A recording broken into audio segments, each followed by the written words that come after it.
vous expliquez très bien l'emprise, j'explique rien du tout en fait. J'explique juste ce que j'ai vécu en essayant de mettre aussi le lecteur à côté de moi pour dire en fait les violences conjugales, en tout cas pour ma part, c'est aussi difficile que ça, c'est aussi compliqué que ça. Et voilà pourquoi, en tout cas moi je ne pouvais pas partir et pourquoi d'autres ne peuvent pas le faire. AVS avec Philippe Robichon. À votre santé, bienvenue. Eh oui, dernière émission de l'été avec Nadia El-Bouga. Bonjour Nadia. Bonjour Philippe, bonjour à toutes et à tous. Vous êtes sage-femme et sexologue clinicienne. Voilà, et après vous pourrez partir en vacances. Oui, je pars pas en vacances tout de suite. Hein, là, vous avez du grillage à poser. Non, il est posé, c'est bon. Et après, vous pouvez y aller. Là, je bosse surtout cet été. Notre invitée est Julie Dénez. Bonjour et bienvenue. Bonjour, merci. Vous êtes éditrice, fondatrice de Mindset Édition, la maison de création d'expériences littéraires. Oui. Vous êtes alchimiste des mots, femme engagée. Quelle est votre vision de l'engagement ? Alors, j'en ai eu plusieurs. Aujourd'hui, je pense que c'est plutôt un engagement un peu plus soft, moins dans la colère, en tout cas, et plus dans l'espoir de quelque chose. Donc, je suis plus dans cet engagement. Je passe par la colère, hein, et c'est un moteur d'engagement qui est très très fort. Hein. Et une fois qu'on est passé par là, enfin en tout cas pour ma part, c'est plus un engagement pour donner de l'espoir. Vous êtes là pour nous parler de les violences conjugales. Est-ce qu'on s'en sort ? Les clés de mon chemin de résilience que vous publiez chez vous. Ben oui, tant qu'à faire. On est plus mieux servi que par soi-même. Non, c'est pas si courant que que les éditrices ou les éditeurs s'auto-publient en fait. Ouais. C'était assez évident parce que ça me laisse une liberté, ce qui ne veut pas dire que j'ai pas un regard extérieur, ce que je suis en train d'écrire bien sûr, mais je pouvais faire ce que je voulais en tout cas, mettre des illustrations, le manier comme je voulais, mettre le format que je voulais, et j'ai beaucoup aimé cette liberté. Ouais. Et votre éditeur vous a pas embêté en disant non c'est trop cher, non ça on peut pas le faire. C'est ça. Il a été très très conciliant. c'est pas le sujet de votre livre, mais vous réalisez que vous avez monté votre maison d'édition ? Absolument pas. Tel que vous me voyez, non. Je me réveille le matin en me disant... Vous êtes éditrice finalement. Et puis c'est surtout... Enfin, en fait, là où je m'en rends compte, c'est quand j'arrive dans mon bureau et que je vois les piles de livres. Et je me dis, waouh, en fait, on a fait ça en même pas un an. C'est juste extraordinaire. Et c'est quand je vois les parcours des uns et des autres et tous ces auteurs et ces autrices extraordinaires que j'ai autour de moi, où vous voyez l'engagement aussi sur faire paraître peut-être des thèmes qu'on ne verrait pas dans d'autres maisons d'édition. C'est aussi ça l'engagement. Alors le titre de votre livre fait référence à une question qu'une femme vous pose un jour en fin de conférence. Est-ce que vous savez maintenant comment on répond à cette question ? Oui, alors, et c'est rigolo parce que j'ai toujours autant d'émotions quand je raconte cette histoire, parce que c'était vraiment un moment très très très très fort. Jusque-là, j'avais surtout des femmes qui me posaient cette question-là, est-ce qu'on s'en sort ? Comment vous avez fait ? Par message. J'en ai reçu, mais tellement, c'était très dur aussi de recevoir tous ces messages de femmes qui n'avaient jamais parlé, un peu d'hommes et d'enfants aussi qui avaient vécu ça. Et c'est vrai qu'au moment où elle me pose cette question-là, cette femme qui devait avoir l'âge de ma mère à peu près, hein, je ne sais pas quoi lui dire à part oui, je suis là. C'est tout ce que je pouvais lui dire parce que je ne savais pas à ce moment-là si on s'en sortait véritablement ou pas et comment on s'en sortait. Donc c'est tout ce que j'ai pu lui dire. Le fait d'être là, pour moi, c'est déjà une preuve de quelque chose. Et aujourd'hui ? Aujourd'hui, oui, c'est un peu différent. Là, je pourrais lui expliquer mon chemin à moi, en tout cas, hein, chacune a son chemin. C'est ce que vous dites. Votre livre, c'est votre chemin. C'est l'histoire de votre parcours à vous. Complètement. Et c'est important de le dire parce qu'il faut éviter d'être dans l'injonction ou dans le il faut, tu dois. Ou dans la standardisation. Parce que chaque histoire est singulière. Complètement. Chaque histoire est singulière, chaque parcours, chaque monde. On regarde le monde toujours avec nos expériences aussi. Donc, ce que j'ai voulu faire, c'est juste répondre à cette fameuse question comment tu as fait et est-ce qu'on s'en sort et je l'ai fait en essayant de décortiquer au maximum les étapes.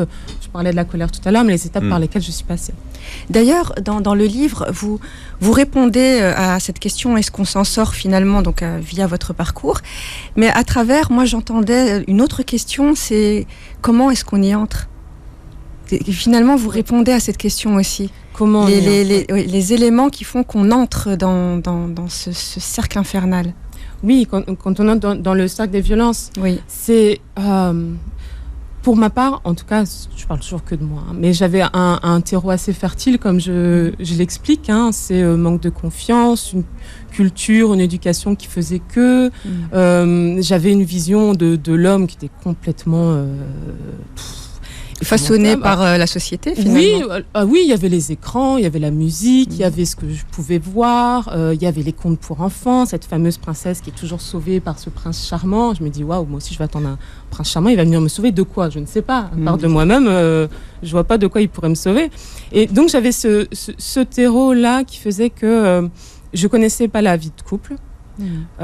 J'étais très empathique. Donc, une facilité à me mettre à la place de l'autre. Aujourd'hui, on dit hypersensible. Voilà, hypersensible, Mais vous refusez quand même beaucoup ces appellations d'hypersensible, hyperémotif. J'aime pas les cases.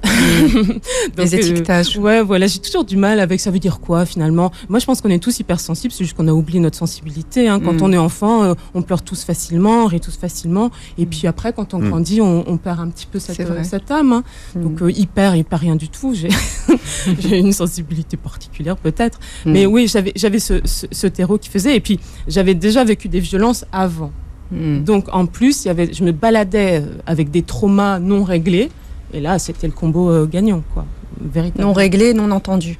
Non réglé et non entendu. Alors là, alors ce qui est terrible, c'est qu'à l'époque, on se dit bon, c'était en 99, c'est passé en 99, donc je vois un médecin qui se moque de moi, concrètement, parce que je viens d'être violée quand même.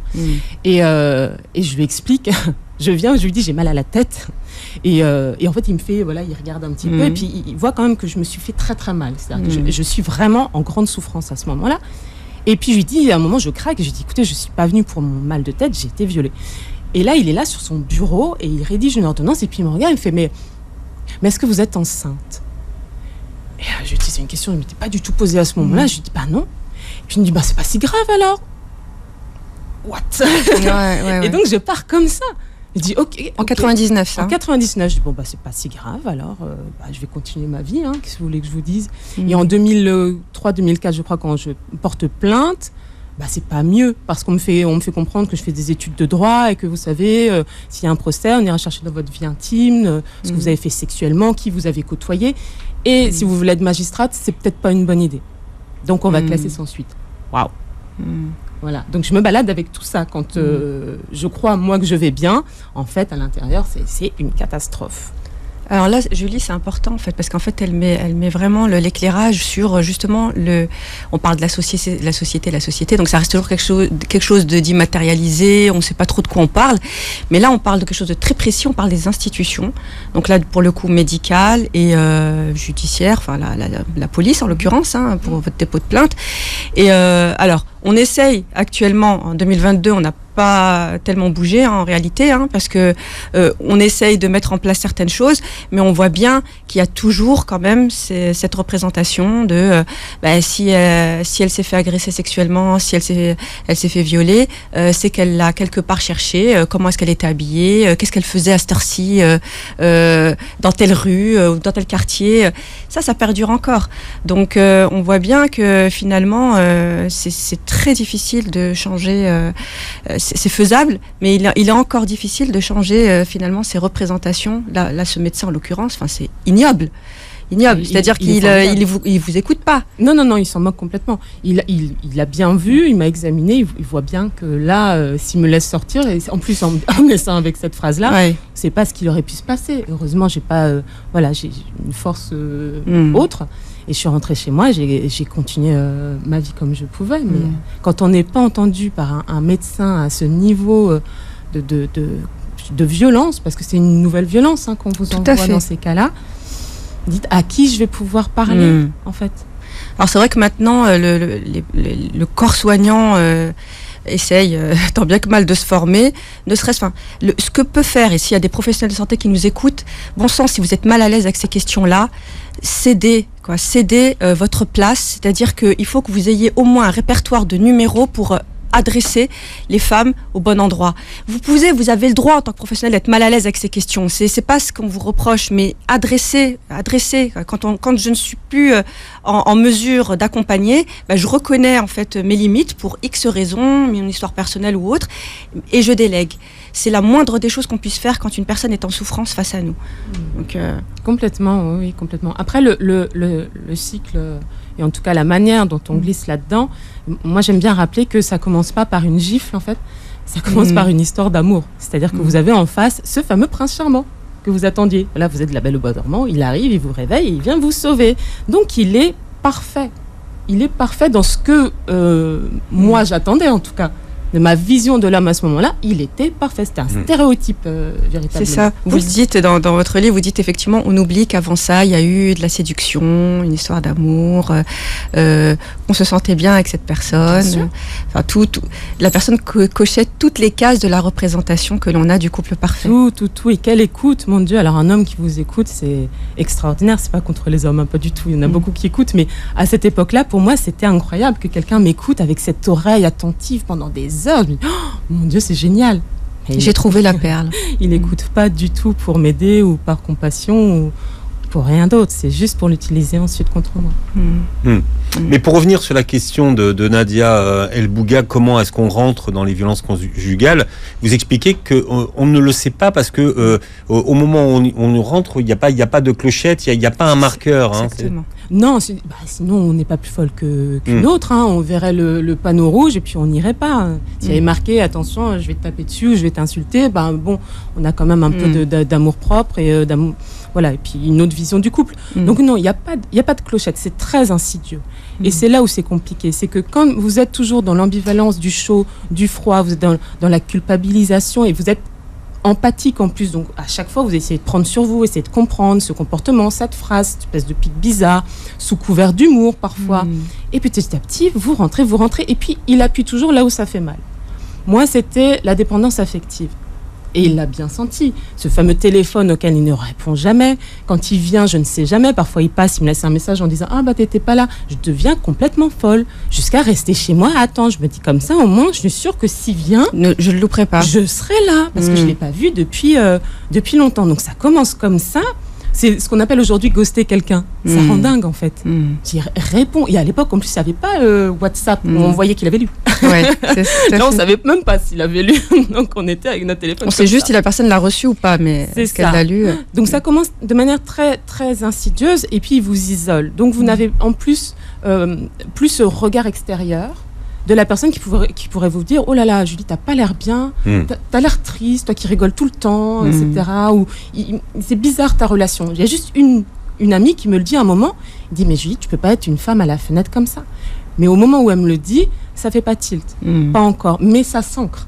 C'est-à-dire qu'après, au fur et à mesure, je me dis « Mais c'est quoi cette relation en fait ? Qu'est-ce qui se passe ?» Et nous parlons des violences conjugales parce que pas de vacances pour les violences conjugales. On en parle avec notre invitée ce matin qui s'appelle Julie Dénès. Alors on a parlé de votre dernier livre qui s'appelle Les violences conjugales, est-ce qu'on s'en sort ? Les clés de mon chemin de résilience aux éditions Mindset, mais qui font suite à un précédent livre. Oui, tout à fait. Une poule sur un mur qui est sortie en 2017 aux éditions Michalot. Alors une poule sur un mur, c'est pour reprendre une chanson que les enfants connaissent bien. Oui, et ça n'a rien à voir. Oui, parfois on me demandait si c'est un livre pour enfants. Je disais oh non, surtout pas, pas pour les enfants, non. Mais c'est parce que c'est une clé. C'est une clé de ma prise de conscience et de la bascule et ce qu'on appelle le déclic dans le chemin des violences. C'est le moment où je dis stop. Et cette comptine est très révélatrice. Et effectivement, mais au moment où j'écris Une poule sur un mur, j'ai pas conscience de ce qu'on retrouve dans les violences conjugales et ce qu'on s'en sort. Je l'ai vraiment écrit comme ça d'une traite. Je dis souvent, c'est un peu comme l'explosion d'une mémoire traumatique. Michalon m'a dit, vous écrivez, paix à son âme, vous écrivez bien, mais vous écrivez peu. J'ai dit, mais je vais écrire. Toute ma vie, j'ai rêvé d'écrire. J'ai appris à lire, à écrire toute seule. Je me dis, c'est le moment ou pas. Donc, j'ouvre mon ordi et le truc sort. C'est une souffrance, des pages de souffrance et de... je me dis, waouh! Et j'avais tout ça en moi. Depuis ces années, 14 ans.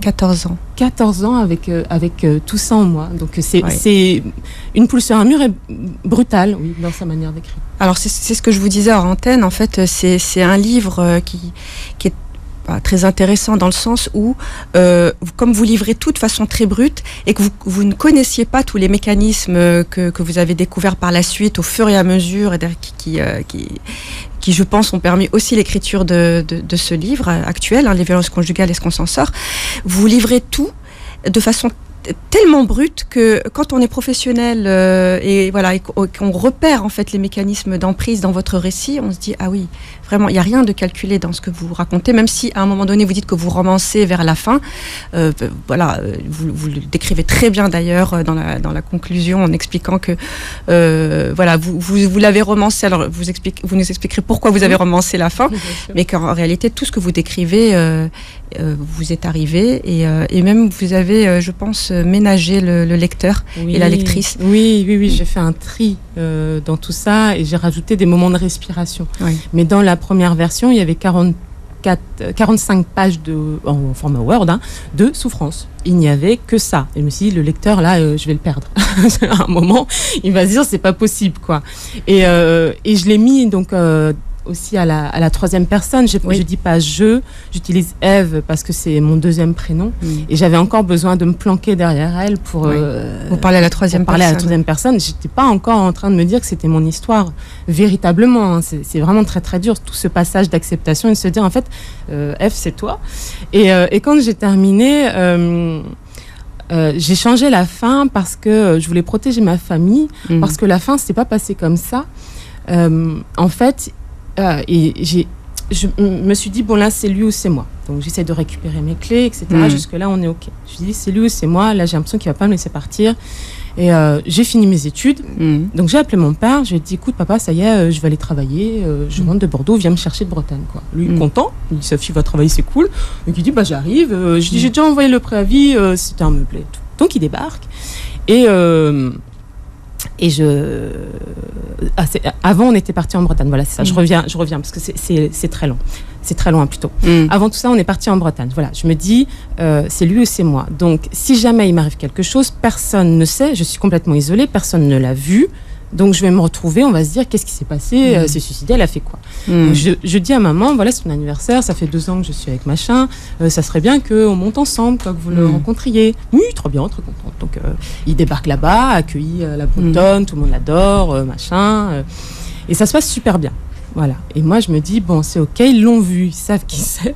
Donc maintenant je vais rentrer, et en plus je comptais sur l'attachement peut-être qu'il aurait pu avoir pour mes parents pour se dire je vais peut-être lâcher la fille, quoi. Maintenant que je ne suis plus, lui n'était plus isolé, il était identifié, donc il fallait que je sois plus maligne que lui pour pouvoir m'en sortir.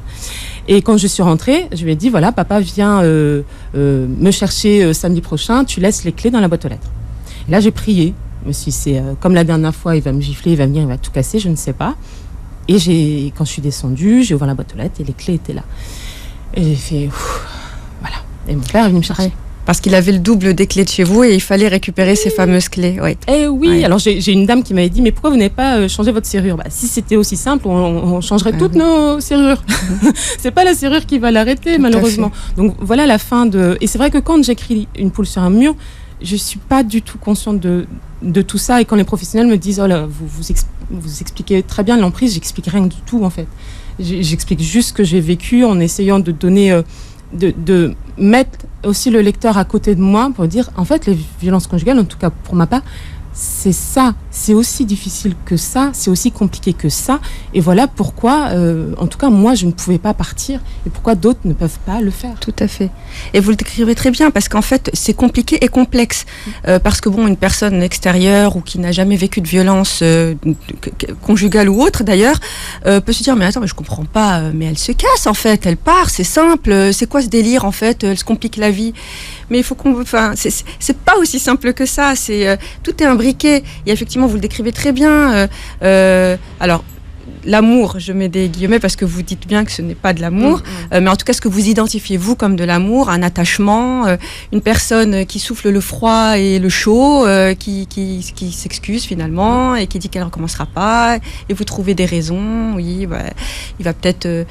il trouve exactement, précisément ce que vous avez envie d'entendre, en plus au moment où il opère ce pseudo-changement qui n'en est pas un finalement. Pas un, bien sûr, il sait, en fait c'est ça qui est super vicieux, c'est que parfois dans la relation, il va vous montrer le visage de l'homme que vous avez rencontré pour vous dire regarde, je suis encore là, c'est juste une mauvaise passe, voilà, on va reprendre, ça va être super. Mais ce qu'on oublie aussi, c'est qu'on est sous la menace de quelque chose. C'est-à-dire que lui, il organise son impunité à côté. Oui. Souvent, c'est quelqu'un de charmant, que tout le monde adore, qui rigole, voire très bien inséré dans la société. Ça peut être un chirurgien, un notable, etc. Donc, on n'a pas de raison de le soupçonner ou de croire la femme qui, elle, de ce côté, est tellement détruite qu'elle en devient complètement folle et complètement anesthésiée et qui est capable de vous raconter des choses terrifiantes qui peuvent sembler incohérentes. Et qui semblent incohérentes, bien sûr. Et comme elle est coupée de ses émotions, vous, en face, vous êtes incapable de réceptionner cette émotion, puisqu'elle n'en a pas, en fait. Et lui, ce qu'il avait fait, c'est qu'il avait ce qu'on appelle aujourd'hui le revenge porn. Il avait une cassette et il m'avait dit, il avait filmé, évidemment. Il avait filmé une fois vos ébats. Voilà, nos relations sexuelles. Et puis, il m'avait dit, tu vois, maintenant, si tu me quittes, j'envoie ça à tes parents. Et il savait très bien que j'ai toujours fait en sorte que mes bêtises n'atteignent pas mes parents. C'est vraiment mon talon d'Achille, c'est ma famille. Il ne faut surtout pas toucher ma famille. Sauf qu'il y a un détail dans cette vidéo que vous décrivez dans le livre, justement. Il a fait en sorte que ce soit une relation sexuelle, en tout cas un acte sexuel, on va dire ça, vu le contexte de violence, qui soit qui semble attentif. Il était il était plus calme, plus posé dans ses gestes, très tendre, ce qui n'est pas habituellement hors caméra. Ah oui, et ça c'est un sujet qui est très compliqué quand on parle de violence conjugale. Vous avez l'escalier des violences, les psychologiques, violences verbales, violences physiques et les violences sexuelles qui arrivent, et puis après le féminicide. Les violences sexuelles, à partir du moment où vous êtes sous emprise, vous êtes déconnecté de vos émotions, vous êtes complètement démoli. À quel moment il y a consentement pour quoi que ce soit? Pour moi, déjà, ça n'existe pas. Et vous êtes réduite, en plus, à un objet. Voilà. C'est pour ça que quand vous essayez de partir, il vous tape, c'est comme un enfant qui perd son jouet. Alors, il le casse pour pas que les autres jouent avec.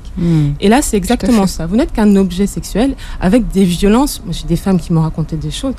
Je dis, waouh, mais aller raconter ça, mais c'est impossible, c'est indicible, ce genre de choses. Alors c'est là où moi ça m'a questionnée, parce que finalement vous dites, vous vous excusez d'ailleurs. Pour moi c'était très poignant la fin de votre livre, le premier livre, Une poule sur un mur, où vous vous excusez de la violence que vous exposez. Non mais c'est incroyable quand même. Dans quelle société on vit? C'est la victime, la résiliente, la survivante, la puissante, c'est les termes que vous utilisez, qui finalement s'excuse de ce qu'elle a subi.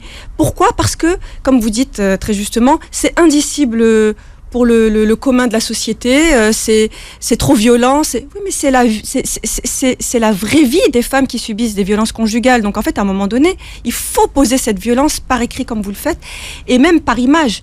Il faut que les gens puissent se prendre ça en pleine figure pour dire, mais il faut qu'on réagisse, parce qu'en fait, ces femmes, c'est peut-être ma fille, c'est ma cousine, c'est ma sœur, c'est ma mère. Il faut qu'ils puissent se confronter à cette violence. On accepte bien la violence gratuite dans certains films, mais ça semble choquer personne.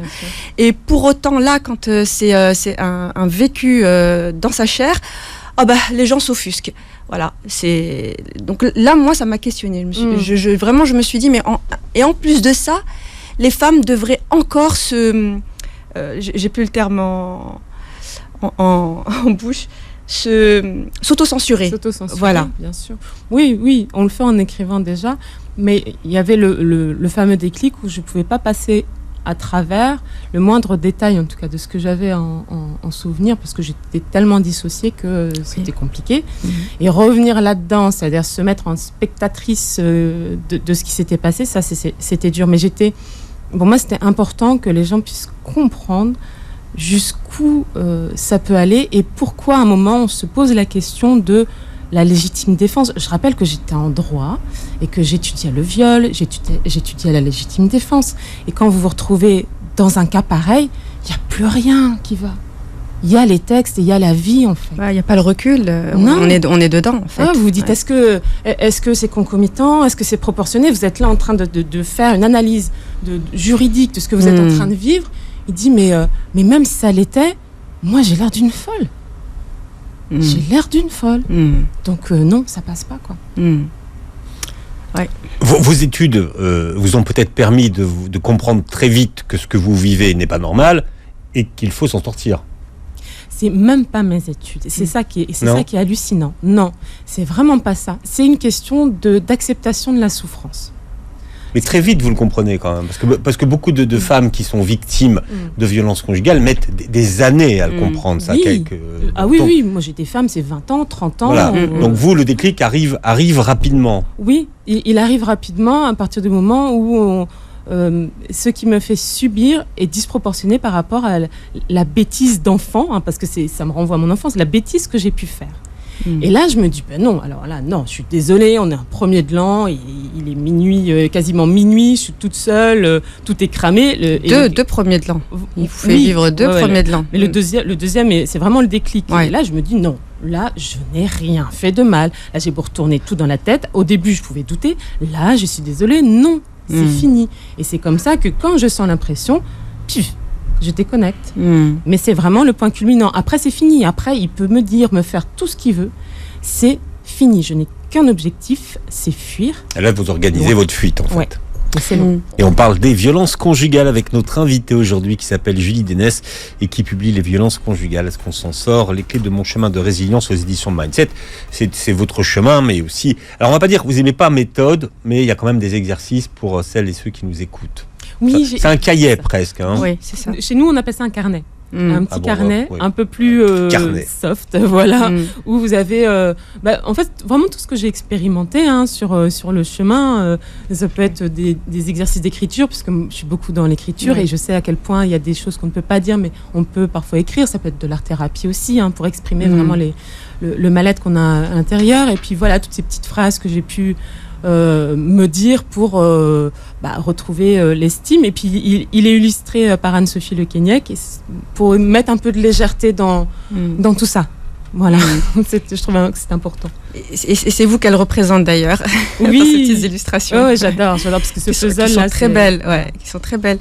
Vous dites d'ailleurs dans les clés que vous proposez, une des clés, c'est se pardonner. Se pardonner à soi d'abord. Comment est-ce qu'on peut se pardonner? Mon Dieu, ça. Et se pardonner de quoi? C'est un beau chemin, ça. D'arriver jusqu'au pardon. Le pardon, c'est un don d'amour pour soi. C'est parce que en fait, moi, je sors de là, j'ai honte, j'ai peur, et je me sens coupable de tout. Je me dis, c'est moi. En plus, tête bretonne, alors on n'a pas très envie que ça se sache et qu'on se dise, ouh, elle est faible, elle est machin, les trucs. Donc c'est pour ça que j'avais pas très envie de parler. Et donc je m'en voulais. Je m'en voulais d'être rentrée dans ce cycle, d'avoir subi tout ça sans bouger entre guillemets. C'est-à-dire, je me dis mais ça me ressemble pas. En plus je disais à tout le monde oui, moi je suis une femme libre, indépendante, je suis pas mariée, je suis forte. Voilà. Et on tombe là-dedans. J'ai dit oh, mon Dieu. Et puis me pardonner de m'être fait aussi mal, d'être allé aussi loin dans la souffrance. Donc c'est un vrai don d'amour pour soi. Mais c'est un très très long chemin. En tout cas pour moi. Ça passe par plein d'étapes d'acceptation, d'abord de compréhension, parce que tant qu'on ne comprend pas, c'est compliqué de pouvoir conceptualiser tout ça, conscientiser les choses, d'accepter que ce soit soi aussi. Comme je disais, la poule, quand je l'écris, je suis encore au moment où je suis pas sûre c'est plutôt Ève qui va gérer ça. Et de reconstruction, ce fameux puzzle là qu'on voit en couverture, c'est ça. Vous avez un puzzle et complètement, il y en a partout. Et chaque petite pièce va être une pièce du puzzle intérieur de l'amour, de la confiance et de l'estime. Et arriver là-dessus, c'est se faire ce don-là ok, t'as vécu ça et puis pardonne-toi. Pardonne-toi, ça y est, c'est ok. Et vous dites justement, pour arriver à ce stade du pardon, évidemment, vous proposez plusieurs clés, dont l'une est, alors ça peut paraître comme ça étonnant, vous dites que pour sortir de cette zone grise, en fait, qui est la concession à sens unique, finalement, c'est de faire de soi-même la priorité. Donc, de remettre au goût du jour l'égoïsme. Mais oui, mais l'égoïsme bienveillant. Ouais. Comment vous pouvez demander à l'autre, là on est dans la dépendance affective, des choses que vous ne vous donnez pas. J'étais en tel besoin d'amour, de tendresse, de douceur Mais je ne pouvais pas le recevoir parce que je ne me le donnais pas, ça, tout simplement. Je ne donnais pas la valeur qu'il fallait, je ne positionnais pas correctement. Et se retrouver dans ce... Oui, d'abord, moi, laissez-moi le temps juste de savoir qui je suis, de connaître mon histoire, de savoir comment j'en suis arrivée là, et d'abord de m'offrir tout ça, de savoir dire non, d'arrêter de vouloir être empathique avec tout le monde, de vouloir contenter tout le monde, de vouloir aider tout le monde. Non, d'abord fais-le pour toi. Tu ne peux pas donner ce que tu ne te donnes pas. Et c'est ce que j'ai compris. Je ne pouvais pas demander non plus ce que moi-même je ne pouvais pas me donner parce que je pensais être une miette. Quand je disais qu'il me laissait que des miettes de temps, moi j'ai cette conversation-là où je dis oui, il est beaucoup pris, donc je prends les miettes de son temps et puis j'essaye de faire en sorte que ça se passe bien pour notre relation. Mais je ne suis pas une miette. Enfin, personne n'est une miette. Ma valeur à ce moment-là, c'est celle d'une miette. C'est quand même très très bas. Donc après, c'est d'abord soi, ses envies, ses besoins, etc. Et éviter de donner son pouvoir sur ses émotions, sur son avenir à quelqu'un d'extérieur. Il vous suivra à partir du moment où vous êtes déjà la femme que vous voulez être. Ne lui demandez pas de faire de vous la femme que vous voulez être. C'est d'abord vous. Et lui est le prolongement, il complète, mais c'est pas ma moitié, c'est pas je suis déjà entière, j'ai besoin de personne. Et ensuite, oui, j'ai envie. C'est différent. L'envie ne fait pas tomber dans la dépendance affective, à mon sens. Alors c'est très très important ce que vous dites quand très souvent on entend cette expression alors est-ce que tu as trouvé ta moitié, est-ce que tu cherches ta moitié? Non, on est entier ou rien, mais on n'est pas la moitié de quelqu'un. C'est précisément là la problématique, d'être qu'une moitié de soi et de laisser l'autre la compléter. Cette absence de moitié, c'est déjà dangereux dans la relation. À mon sens, oui. On est complète, on a tout, on a déjà tout. Moi, c'est ce que j'ignorais à ce moment-là, c'est que j'avais tout et que je pouvais tout construire en moi. Et que je pouvais être la femme que je voulais, même en étant seule, en fait. J'étais déjà complète, j'avais besoin de personne, ni pour faire ci, ni pour construire ma vie, comme on dit, ni même pour avoir des enfants. Je pouvais juste être seule. Mais j'avais envie de partager ensuite cette force aussi, cette envie de grandir ensemble, de partager cet amour, de faire des choses ensemble. Ça, oui. Mais avoir une moitié, non. J'ai pas de moitié à chercher. J'ai pas du tout envie de donner ce pouvoir ou de même de transférer cette chose sur l'autre qui n'a rien demandé aussi. Parce que ça fait peser sur lui tout un tas d'attentes, mais personne ne me dit qu'il est en capacité de répondre à ces attentes-là. Tout à fait. Donc dans votre livre, en fait, vous donnez des clés sur le plan micro, c'est-à-dire à titre personnel, qu'est-ce que je peux mettre en place pour pouvoir m'en sortir. Mais vous dites aussi un élément, et au tout début de votre livre déjà, vous partez du niveau macro. Alors vous dites qu'il faudrait peut-être aussi qu'on revoie les références que l'on a, cinématographiques, artistiques, du bad boy, c'est-à-dire on érotise en fait le mauvais garçon. D'ailleurs vous donnez l'exemple, on fait partie de la même génération, l'exemple de Beverly Hills, où le beau gosse c'était Brandon, mais en fait celui qui était érotisé et celui qui a attiré l'attention des jeunes filles, des jeunes femmes plutôt, c'était Dylan. C'était Dylan, voilà. Effectivement. Aujourd'hui je vois que il y a quand même des choses qui ont bougé et c'est vraiment top pour les petites filles qui arrivent et pour les petits garçons aussi, qu'on leur demande pas à chaque fois d'aller libérer qui que ce soit, quoi. Soit juste un garçon avec respect, bienveillance et amour. Et les petites filles, je vois qu'on en a des héroïnes, on voit quand même des choses qui bougent et qui fonctionnent. Mais à l'époque, c'était très... On était dans la dualité. C'était vraiment... Il y avait soit, effectivement, Brandon, soit Dylan. Il n'y avait pas de juste milieu. Et Brandon était un peu gnangnan. Il était quand même un peu gnangnan. Donc non, ça ne matchait pas à l'époque. Donc il faut changer ces paradigmes. Tout à fait. Ou il y en a peut-être pour tous les goûts. Et oui, mais il y en a pour tous les goûts, mais en tout cas, une chose est sûre. Il y a peut-être celles qui se reconnaissent plus dans... Oui, mais en tout cas, une chose est sûre, ça, il y a qu'un seul goût, c'est il faut désérotiser la violence. Celui-ci, il n'y a pas 1000 goûts. Vous refusez, Julie, l'étiquette de femme battue. Et vous revenez un petit peu sur le statut de victime. Donc ça, c'est important pour celles qui nous écoutent et qui sont dans cette situation. Déjà, pourquoi est-ce que vous refusez cette étiquette d'être une victime ? Pour moi, être victime, ça a été un passage.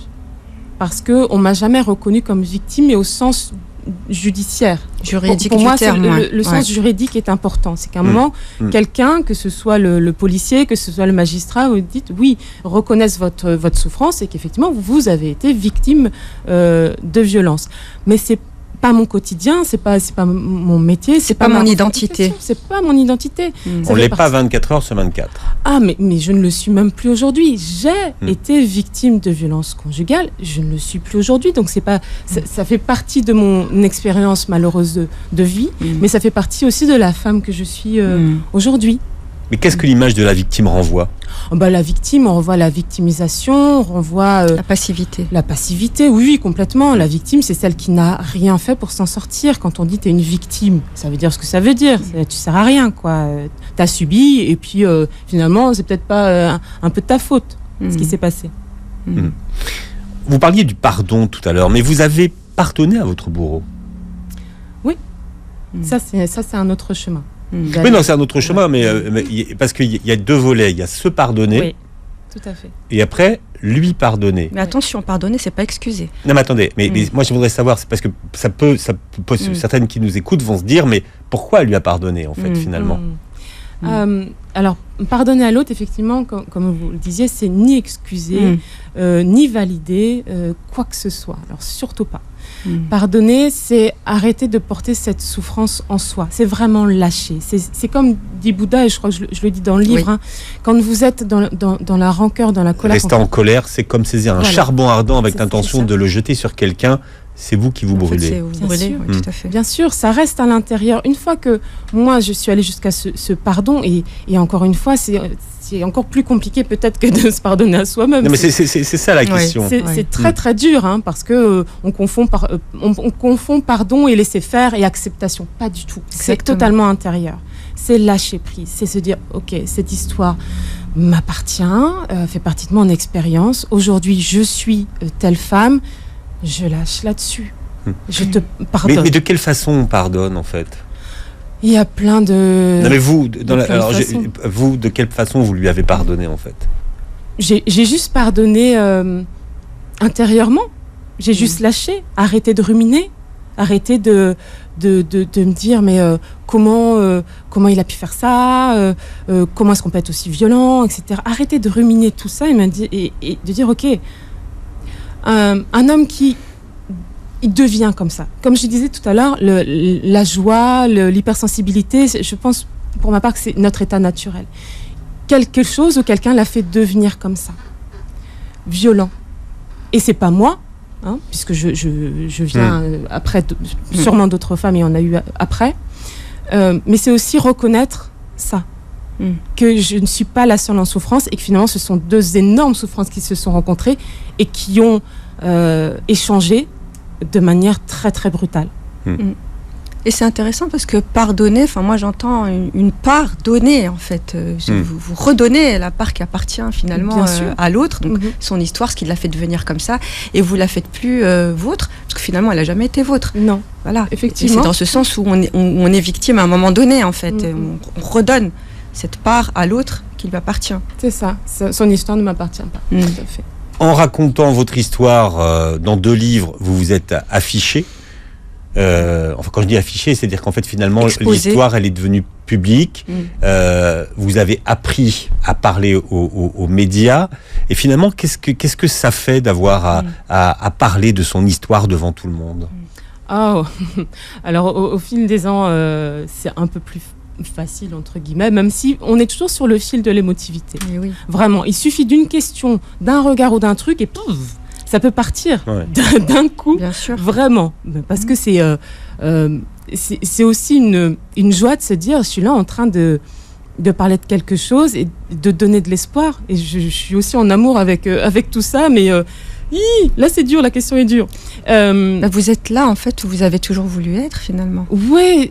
Dans l'aide, Oui, dans c'est l'aide, ça, dans tout l'accompagnement, dans l'espoir que vous disiez en introduction. Oui, je trouvais que ça manquait d'espoir, en fait. Et toutes les représentations de victimes, c'était ce qu'on disait, la femme battue. Moi, j'ai pas été battue. Vous n'avez pas la tête de l'emploi, comme vous dites. Oui. Mais est-ce qu'il y a une tête de l'emploi? Il n'y en a pas. Non. Vu le nombre de messages que j'ai reçus, il n'y a aucune tête d'emploi. Et il faut une force incommensurable, je crois, et je salue toutes les femmes qui sont capables de le faire, pour venir parler de choses aussi difficiles à visage découvert.